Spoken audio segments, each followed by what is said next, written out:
Hey there, campers. Welcome back to another Camp Legend Lorcana video with your boy Gibbles and Bits. We are deep in the Azurite Sea. Set 6 for Disney Lorcana is in full effect, and I want to have a conversation about how our deck building has changed, especially towards the late game. Some of our big late game heavy hitters that we used to rely on to take board control and close out games for us are just no longer relevant. They're just not a part of our lists anymore, and I want to talk about why that is and then go through some decks that have popped up in some early tournaments and through our first couple weeks of deck testing in this set 6. So first, let's have a conversation about what has changed in the meta. We are seeing a much faster, more tempo and aggro-based meta where the top end of our decks are kind of curving out in the 5 to 6 range, with maybe a couple later game cards, but there's an option to shift them in with the Floodborn style on top of cheaper versions of the same character that are lower costing in our decks. And I think that is speaking to a couple different things. One, we are seeing the discard style of decks still be super relevant within the Azurite Sea meta. The Emerald Steel and even Emerald Amber discard decks are still doing very well. We continue set by set to still see support for the discard style printed. And while we did receive an errata to Bucky, which hurt the Bucky Diablo discard deck from 2 sets ago, it's being replaced with a slightly different version that seems just as potent. I mean, it wasn't even on anybody's radar until a couple weeks before set championships last set, and then you saw nothing but discard, and it proved to be a very lethal deck in our set championships. Discard really prevents you from getting up into those 6, 7, and 8 ranges for your ink counts to play some of those more expensive cards, just because by the time you're on 4 ink, 5 ink, it's turns 4 and 5. They have their discard engines online, and you just don't have the depth in your hand to be able to get up into those higher inks. Unless you're playing a Ramp Sapphire deck that is maybe running Tamatoa, and your early turns are spent just blowing your ink count all the way up so you can play some of those expensive stuff. Even then, it doesn't feel like it is foolproof, and if not, often not, you're being discarded before you can get there to play your big Tamatoas. Cards like Mufasa or even Maleficent Dragon are just no longer, they're just too expensive to play because there's no ability to shift them in. And they're just, even if they're inkable, that's really all they're becoming, is just you get those in your early turns or your mid turns, and you're forced to play those expensive cards as ink instead because you're being discarded. A couple other points that I do want to make is the aggro decks in the meta are becoming a lot more refined. So the more cards we add to the pool, aggro decks are slowly but surely filling in those gaps that might have been prior replaced with vanilla cards or cards that were less effective and didn't necessarily push those aggro game plans as hard. But with new cards like the Donald Duck Bodyguard and even White Rose or Gathering Knowledge and Wisdom, and we're going to take a look at one of those aggro decks here in a minute. Those aggro decks, there's no gaps in them anymore. They are just pure gas through and through, where regardless of whatever hand you draw, it's probably going to be a pretty good method on getting out a lot of lore early and really putting the pressure on your opponent to answer you.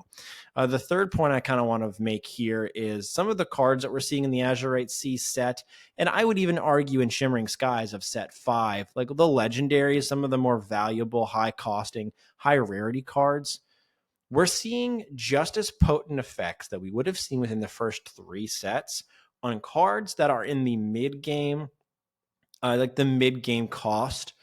We're seeing just as potent of cards. So, like I said, I'm going to continue to use it as a good example because it is one of the most expensive cards. But Maleficent Monstrous Dragon, and to an extent, even Be Prepared, which is that uninkable 7 cost board wipe. Those cards, we're feeling like we're getting more flexible mid-range costing cards that are accomplishing the same thing. We saw a spike a couple sets ago in B King Undisputed for that one-off kill, just that direct kill potential. Still in the 6 cost range. If you are going to play like some kill cards in red, you've got Madame Medusa and Lady Tremaine, and we're just not seeing decks reach that higher costing cards anymore. Like some of the cards like Tiana Restaurant Owner, or the new Mufasa that is here, or even the Maui Shark Maui half Shark. Those cards are having these really good effects that you would expect on a legendary of a higher costing card. Diablo is still one of the most potent cards in the game, and it's a 3 cost. Ursula, a Deceiver of All, is a fantastic card that is another 3 cost. So these really good cards aren't requiring us to get to these high inks. So it's making us play cheaper decks and answer the aggro and the mid range more than the late game. So let's go ahead and take a look now at a couple of lists that have popped up in the meta that are great examples of where decks are now curving out in that 5 and 6 range. Okay, we're going to go over 6 lists here, and selfishly, 2 of them are mine because I do think that they are really good examples of a cohesive, competitive deck that is utilizing some of these new win combinations. So these burst combinations, more specifically, burst is the name of the game in Azurite Sea, where we're not relying on getting into these heavy inks, these heavy high cost cards, but we're bursting in the mid game and kind of taking our opponent by surprise. That is the name of the game here with the Azurite Sea. So Checkered Flag Ambush, the combination of Sugar Rush Speedway starting line, where you can move a character for free and then exert it to move to another location for free, and deal a damage to it, to Sugar Rush Speedway, gain 3 lore and draw 3 cards. This kind of combo here, and along with Taffeta Mutton Fudge, when you once per turn, when this character moves to a location, gain 2 lore. Like, I've had several games. This has become my favorite deck in the Azurite Sea set so far. I've had several games where I've been bursting for 7, 8, 9, 10 lore in the same turn. I've been playing a Jim Hawkins to get down Sugar Rush Speedway finish line for free. Like, I've been playing this deck, and it's been coming from behind quite effectively. But even in the early game, it is an aggressive deck. So it's getting out ahead, it's getting out, competing in the early game, requiring my opponent to respond, and then it's bursting for all of that damage in the mid to late game. Go-Go Robin's Bow, one of the most surprising cards. I did say that I thought this was going to be a very good card, and it's not applicable in every Emerald deck, but it is proving to be a more consistent burst of lore, is Go-Go Tomago, which isn't necessarily the main point of this deck. This is a ping deck that does want to put damage on your opponent little by little, either chip away at a card or put some damage on it, so that way you can play something like a Ring the Bell, damaging banishing a chosen damaged character. But Go-Go says it's an evasive card that you may pay an additional 2 lore when you play her to gain lore equal to one of the damaged characters on your opponent's board. And so it's very easy with a Tinkerbell or a Beast Relentless or a Beast Tragic Hero or something to put 3 or 4 damage on a character and then play Go-Go, spend the extra 2. So basically for a 4-drop, you get a 2/2 evasive and you gain 3 or 4 or 5 lore all in one turn. Ian has said that he's won several games this way because he also loves this Go-Go Robin's Bow deck. And he said Go-Go has been the most surprising card of this deck type. Let's go ahead and take a look at our hyper aggro list. And we've got some new cards in here for the hyper aggro list. And I think this highlights what I mentioned earlier, where these aggro lists are just plugging holes and they're filling them up with cards and getting more efficient with cards that are doing the same thing as the other already strong cards in the deck, but it's just making it go so much faster and making you hit 20, maybe even a full turn earlier. So Lilo Escape Artist, another 2-drop that quests for 2. We saw Daisy Duck last set. This is a card where previously you probably were playing a 1-cost 2/2, but you were like, as long as I'm playing a 1-drop, I'm happy. No, now you're playing one of the most oppressive 1-drops in the game with an aggressive stat line and an aggressive questing. Like, this card is probably pushed aggro over the edge from last set to making it competitively viable, and we're just getting more tools. I mentioned Donald Duck Musketeer Soldier. I think this is one of the most underrated cards in hyper aggro. And we've got another version if you so choose to. I think it's in Chip, where you can, it's basically got the same effect. I think on a 4-drop, adds another 1 lore to a character on the turn that you play them. Tiana Restaurant Owner This is a card that quests for 2, and it is slowing your opponent down and keeping your cheap 1 cost and 2 cost alive while she's exerted. The White Rose, another card that just gains you allure by playing it. Simba Pride Protector, a 5-cost card that you can shift into, that when it's exerted, which you can do if you're shifting into it, readies all of your other characters. That's a fantastic card. Good job is just giving another chosen character another lord this turn. Gathering Knowledge and Wisdom is still awesome. And then Maleficent Staff is kind of counteracting the typical Amethyst game plan of when your opponents play character or return characters, items, or locations to their hand, you're benefiting off of it. So you're looking at your opponent's deck type, and if they're not playing bounce stuff, you just ink this card. But if they are, then you're basically saying, okay, if you want to go through with your game plan, I'm going to benefit off of it too. So like the aggro decks are just getting so much more efficient and going faster. I expect by turn 4, turn 5 every time, this deck is threatening lethal. This is a list from Lorcana Villain, aka Baker, of pirates. Now, it's not so much that pirates themselves, we love to see that pirates are now relevant and that they are going to be competitive, because this deck does go very fast and did get a lot more support this set with us being on the Azurite Sea. It makes sense thematically that pirates are here with all the Kakamoras and all of that. But the card that I really want to highlight here is Moana Kakamora Leader. It's a 7-cost card. It is expensive, but you can shift it in for 5. And if you don't think in that matchup that you're going to have the ability to play it, it's inkable. Some of the best cards that we had in the early sets that were 7, 8, and 9 were uninkable.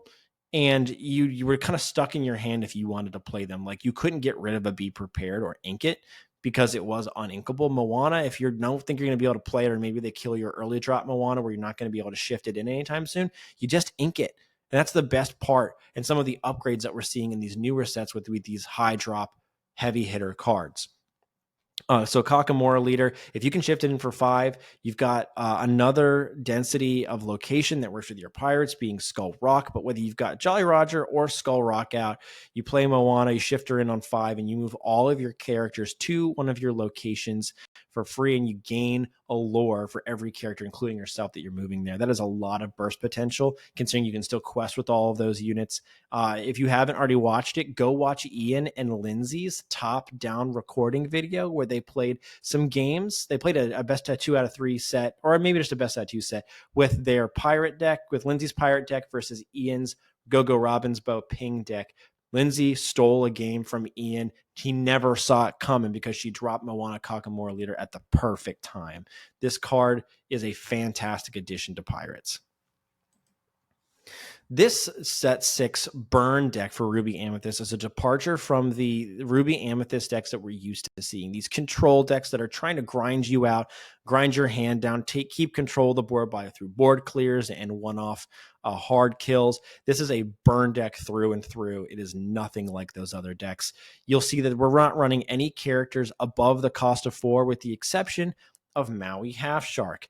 Maui Half Shark is just that good that even though it's not a 4 or 5 cost card or cheaper, it's worth running. It is an evasive, which gives it some protection. And every time you are questing, or every time you are challenging with this character, you're pulling an action back to your hand from your discard pile. And every time you're playing an action, you're gaining a lore, even on the turns where you're playing Maui Half Shark. I've talked to some friends who have played this card in both a Ruby Amethyst and a Ruby Emerald list, kind of comboing with some actions there with Robin Sharpshooter and some of the really good actions that Green has. And he said that Maui Half Shark is winning them games hands down. Being able to recur cheap but effective actions that we've got, even from the most recent sets, like Gathering Knowledge and Wisdom, where you're just gaining 2 lore. Maui Half Shark is making sure you're getting 3 lore.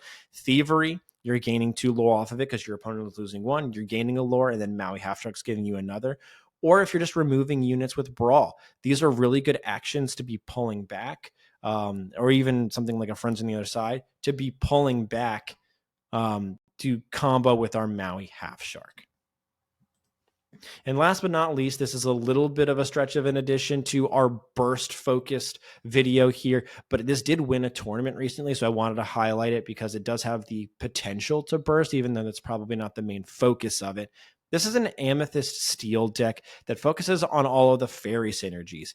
Tinkerbell, Queen of the Azurite Fairies, is a new card from this set, where when she quests, she gives all the other fairies that you've got on the board an extra lore this turn.